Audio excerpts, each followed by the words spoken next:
Morality is the idea or belief that something is correct, good, or right. Immorality is the feeling that something is incorrect, wrong, or bad. These instinctive or acquired concepts and feelings guide us to a better life. Morality directs our urges so that we act in beneficial ways.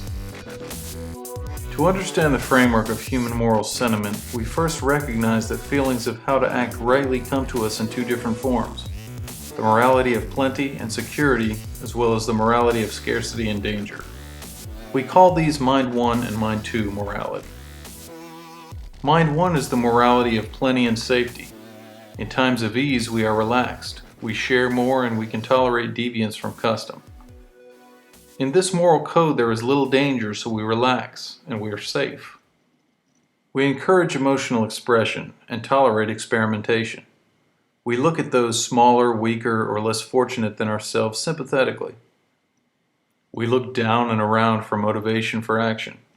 Our ends are pleasure and our goals are fun. Everyone's voice can be heard, and therefore everyone's opinion can count. But in times of scarcity and danger, we have another way to react rightly. We call this Mind 2. Resources are limited and only the strongest, best, or brightest are able to get enough.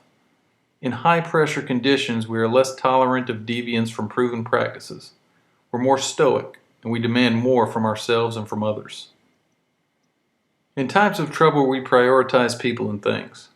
For example, if we're going on a long trip and are fully equipped with a moving van, we can afford to take everything. But if all we can take is what we can carry in a backpack, then we must prioritize. The most vital things stay, the less important are left behind. Mind 2 feelings can apply to the individual circumstances or to our entire social condition. In Mind 2 circumstances, we discourage unnecessary experimentation and social deviation because there is real risk there. We act to show others we're capable and worthy of their respect and consideration. Tradition in place is vital. If not all can make it, we should be among the survivors. Honor, status, and reputation are the currencies of social worth. We look up for better examples of success to follow. We want others to look up to us. If there's not enough to go around, we want us and our family to be among the select few who deserve more. However, this definition is not complete. Within each of these circumstances, we can feel we are in Mind 1 times or Mind 2 times only slightly or very deeply. We can be safe now and well fed, but we might know the condition is only temporary. Having enough money for this week allows a temporary respite from worry. This week we party, but we recognize that by next week it will all be gone and we'll be back in a condition of concern. On the other side of the moral spectrum, we also can be only slightly in a Mind 2 condition or deeply in it. We can be in slight danger or deep in immediate trouble. For example, when in the woods we might know danger is about, though nothing's harming us right now. We're still tentative. Then again, we can look over and see a lion charging us and we can know we're in great and immediate danger. Both our morality of ease and our morality of trouble have intensity. This intensity is also represented in the line graph where moral intensity appears at the extremes of left or right. In the middle, both moral attitudes are diminished. We're neither in danger nor yet are we completely secure. This line graph can be bent to form a circle, which we call the moral compass. By bending it in this way, we can show both moral feeling and moral intensity. Our own moral outlook and the general moral outlook of any culture can be plotted. If we divide the compass into 4 parts, we understand how the great 4 aspects of human social organization come about. Mind 1, emotions of safety and plenty on the left. Mind 2, emotions of danger and scarcity on the right. Unemotional or amoral condition at the top. Moral extremes and hyper-emotionalism at the bottom. If we were positioned on the left, we'd feel the morality of safety and security, and the proper outlook would be Mind 1. On the right, we're in a condition of danger or insecurity, and the proper moral outlook would be Mind 2. At the top and in the middle is where our 2 moral outlooks are both weak. We're neither greatly in danger nor perpetually safe.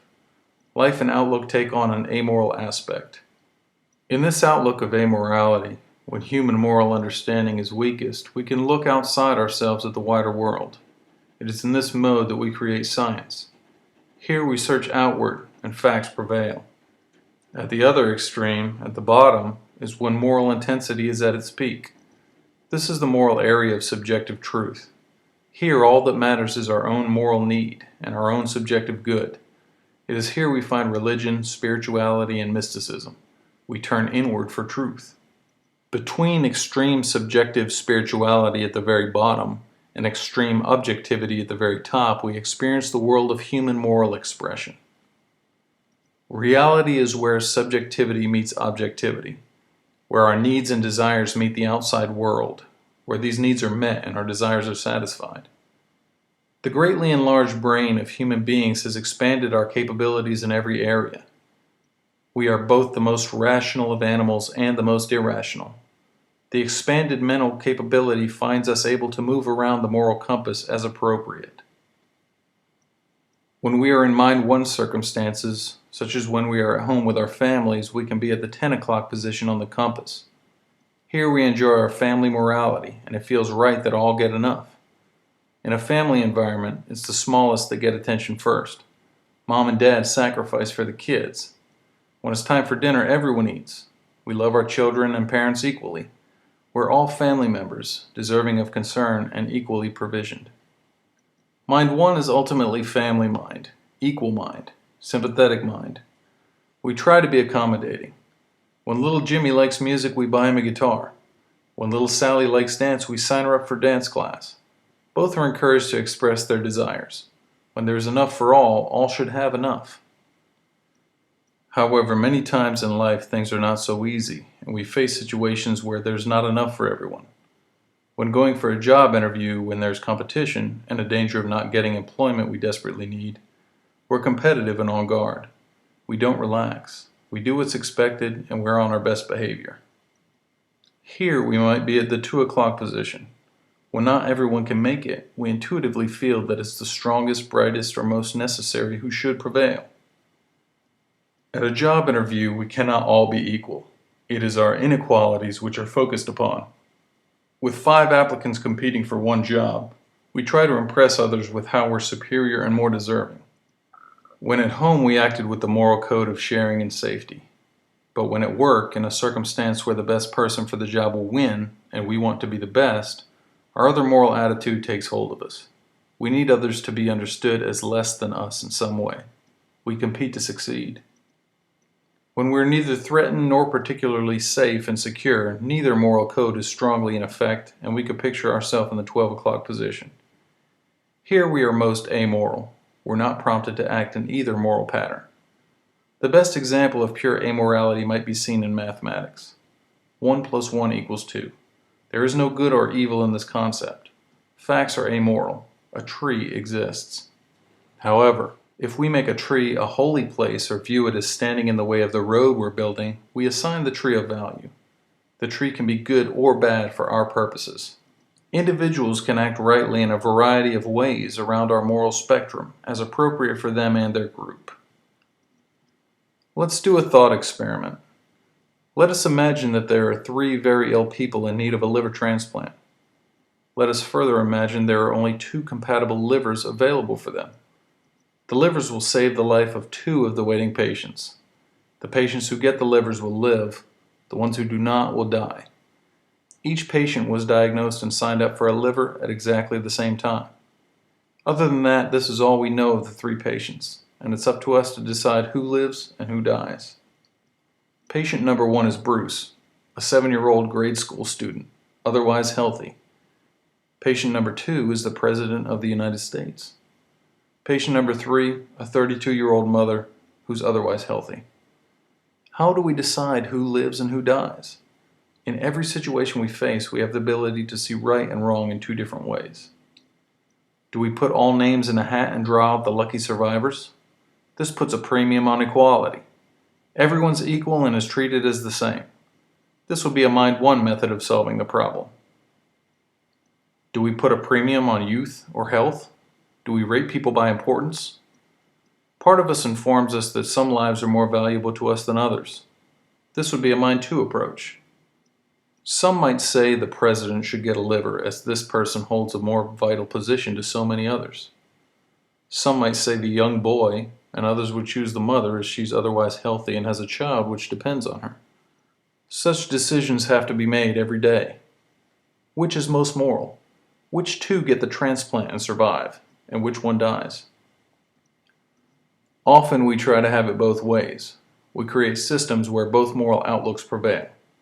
We might say that we'll give one of the livers to the person we find most important, and the other will be selected at random. In this way, we try to satisfy both our moral outlooks. In every culture, conflicts arise as our moral outlooks battle for dominance. We have the capacity to feel both views are right. We struggle to decide which view is most right for the situation we face now. As things get easier and safer, each of us individually and all of us collectively find it inviting to move toward the position on the left. The engine which drives our moral outlook is anything which improves or detracts from our well-being and our individual and collective safety and security. In the broadest and most general sense, the engine which matters most is wealth and production.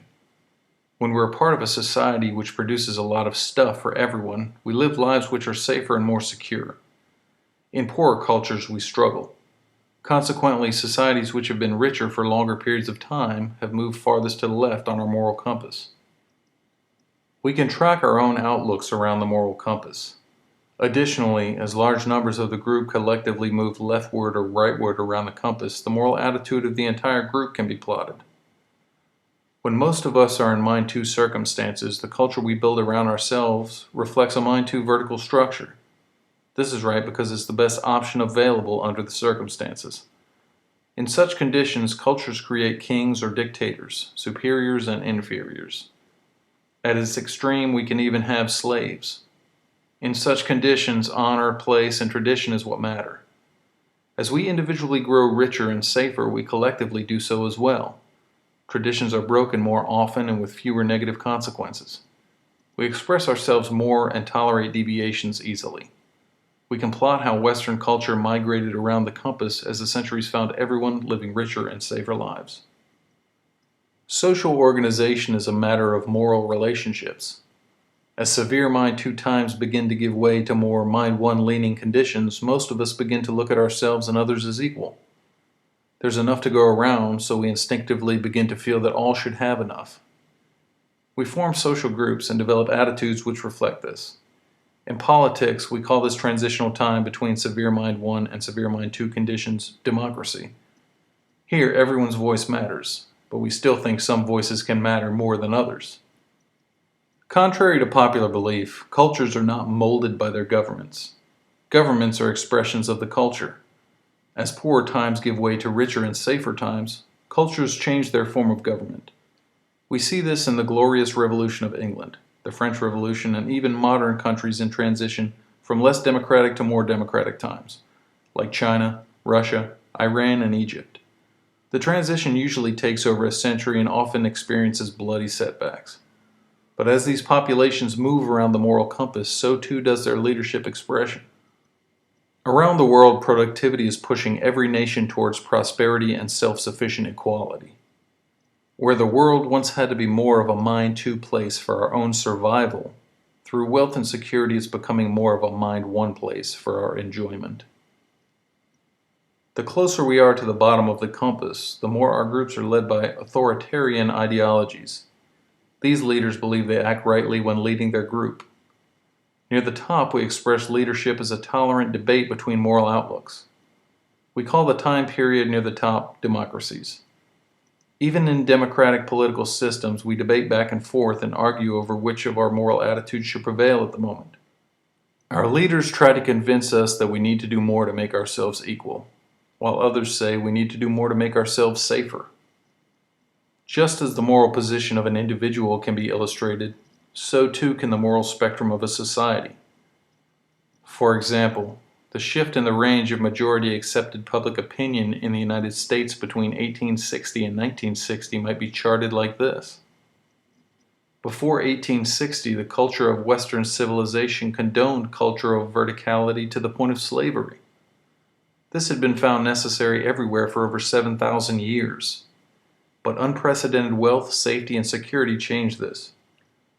Everywhere in the industrializing West, wealth production and the concomitant safety and security it engenders push societies counterclockwise around the compass.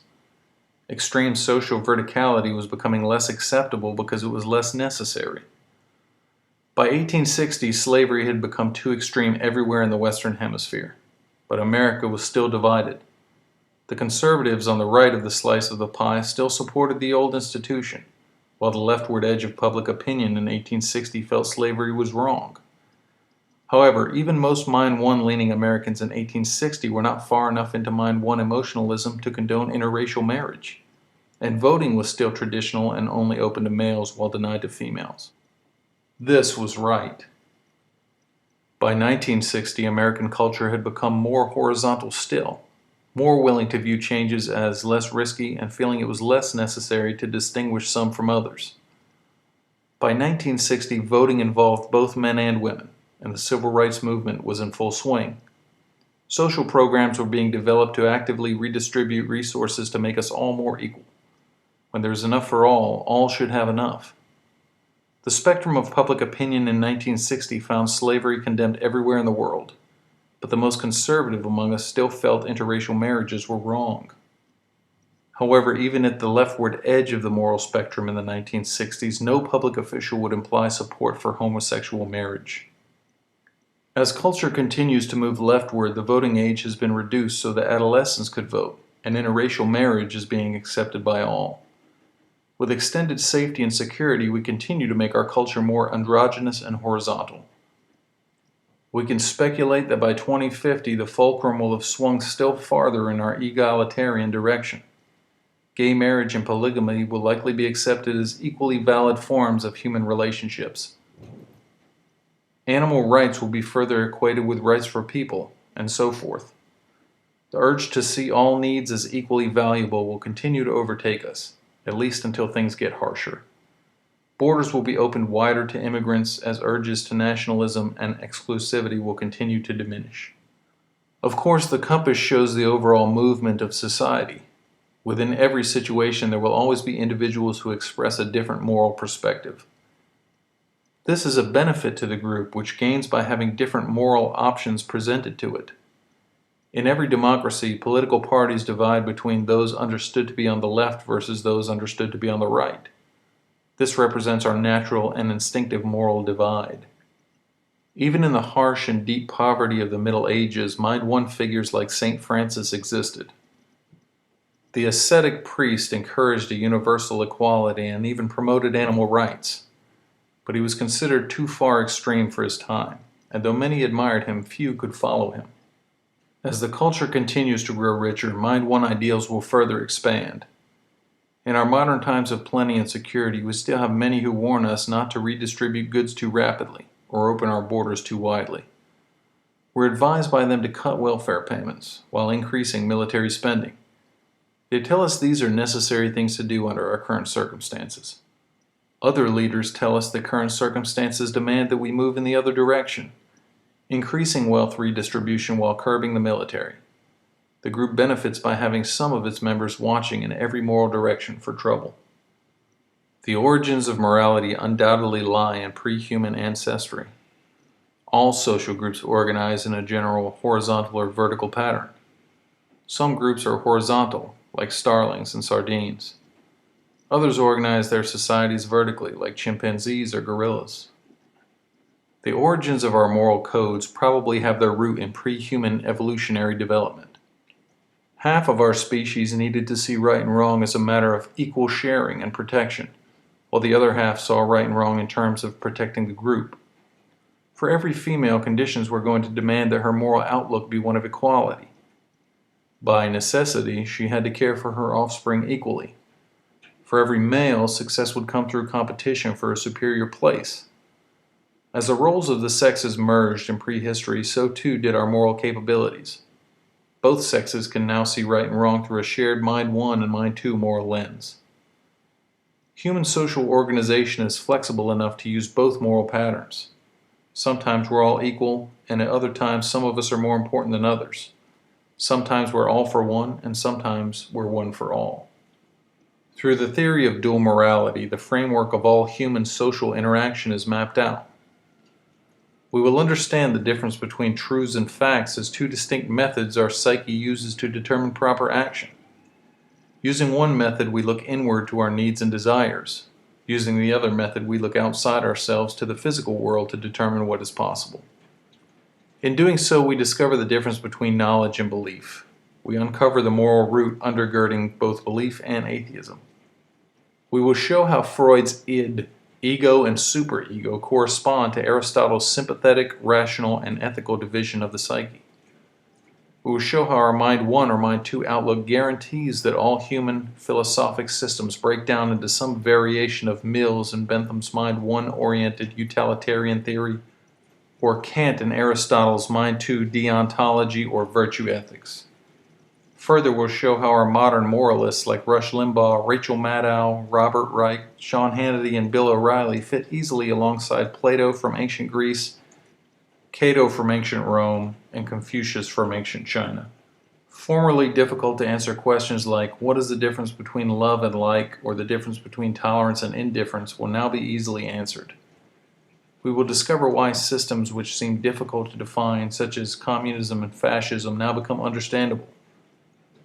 We show how and why democracies and dictatorships occur, and under which conditions one morphs into the other. We will uncover why we are hard-pressed to distinguish clear differences between socialism and capitalism by showing that they're both degrees of a deeper biological-based moral exchange theory. It will be shown that when in our Mind 1 morality, we see danger primarily coming from inside the group, through the inappropriate distribution of adequate resources, and so we share. And that while in Mind 2, we see the biggest danger coming from outside the group or from having inadequate group resources to begin with. We will plot the reasons and foundation of both belief and atheism, and will discover why the great trifecta of moral understanding finds us forever arguing over the limitation of violence, duty, and the control of sex, and the proper distribution of wealth. We discover conclusively how the extreme ascetic impulse manifests itself within us. Be it of the cloistered Christian monk or the Hindu guru, it expresses itself everywhere and in every culture in the same ways, to limit all worldly aspirations, and encourages us to retreat to caves or monasteries in the belief that ultimate purification can only be found by abandoning the materialism of the outside world and peering inward. The book explains why the artist should strive to please himself, as defined in our modern Romantic era outlook, and why it's also right that the artist should strive to please others first, an outlook which prevailed in the classical period. It explains both Mozart and the Beatles. We will show how we try to satisfy both our moral outlooks all the time, such as with our holidays. Even in our dreams of heaven, we always imagine a personal and ethical version. Ask anyone what they imagine heaven would be like. Invariably, we get one of two responses. Either heaven's an eternity of carefree days with friends and family, stress-free and infinite pleasures, or heaven is being forever dutiful and worshipful in the presence of the ultimate superior. We will show how the very ideals of freedom and liberty differ in each moral outlook, and how this is at the root of our economic and political arguments. In our Mind 1 outlook, those commanding more wealth have greater opportunities for action and influence than those who have less. In effect, the rich become more free than the poor. They can do more things through more simple material advantage. But our Mind 2 tells us that regardless of the wealth we have or the position we're born in, liberty is the condition of being unconstrained in the choices we might make. Which choices we might make for ourselves are dependent on our own choices and ability. We will address the subject of history and answer the question, what should we remember and why should we remember it? We'll address how our dual moral mind struggles with the concept of education by answering the question, what should we know and why should we know it? We discover why we're routinely torn between our choices of doing what is right in the moment or having consideration for the long term, such as when we wonder about our food. Do we eat what we like, or do we eat what others have said is good for us? Through the theory of dual morality, seemingly impossible to answer questions suddenly become easy. If someone were to ask you what's the difference between thinking and feeling, what would you say? We will show how our moral outlook becomes skewed depending on the condition we're in. During times of long-term plenty and security, some aspects of morality become disproportionately important. Where once personal life and private fun had to take a back seat to duty and social responsibilities, now we're free to go in the other direction. Everyone looks to make their own lives easier and no one cares what the neighbors think. We don't even know their names.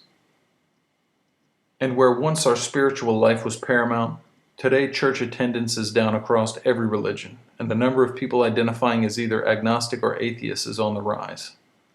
The theory of dual morality not only explains why this is so, but also why this must be the case. While in times of ongoing strife and hardship, our moral outlook becomes skewed in a different direction.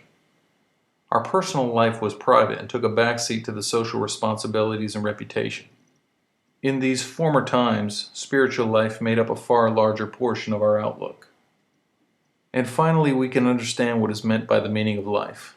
We'll examine the things which give life meaning, and how we determine which kind of life seems most worth living.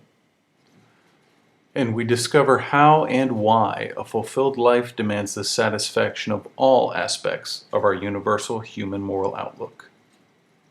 Philosophy is an ongoing conversation which stretches across centuries, continents, and cultures. It is a dialogue between bright and curious people who are likely to never meet. The book Our Human Herds contributes to that conversation. Socrates said, "The unexamined life is not worth living." Join us in the examination of life.